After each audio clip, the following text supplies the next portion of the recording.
পরিবার, সহকর্মী আর লাখো ভক্তকে কাঁদিয়ে চিরবিদায় নিলেন জনপ্রিয় কন্টেন্ট ক্রিয়েটর অভিনেত্রী কারিনা কায়সার।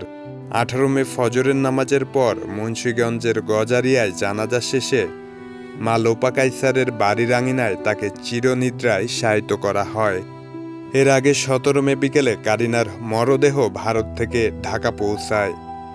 বিমানবন্দরে মেয়ের মরদেহ গ্রহণ করেন তার বাবা, জাতীয় ফুটবল দলের সাবেক তারকা খেলোয়াড় কায়সার হামিদ। বিমানবন্দর থেকে মরদেহ আনার পর রাজধানীতে পরপর ৩টি জানাজা অনুষ্ঠিত হয়। বনানী ডিওএইচএস মাঠ, বনানী দরবার শরীফ এবং কেন্দ্রীয় শহীদ মিনারে। তাকে শেষ নজর দেখতে এবং শ্রদ্ধা জানাতে সর্বস্তরের মানুষের ঢল নামে। লিভার সংক্রান্ত জটিলতায় আক্রান্ত হয়ে বেশ কিছুদিন ধরে সংকটাপন্ন অবস্থায় ছিলেন কারিনা। প্রথমে রাজধানীর একটি বেসরকারি হাসপাতালে তাকে লাইফ সাপোর্টে রাখা হয়েছিল। পরবর্তীতে উন্নত চিকিৎসার জন্য এয়ার অ্যাম্বুলেন্সে করে তাকে ভারতের চেন্নাইয়ে নেওয়া হয়, কিন্তু চিকিৎসকদের সব চেষ্টা ব্যর্থ করে দিয়ে ১৫ মে তিনি ওপারে পাড়ি জমান।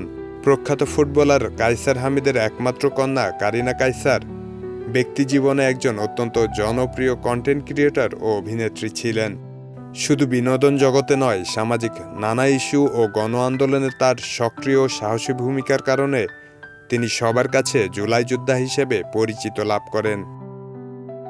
শব্দনীল, দেশ রূপান্তর।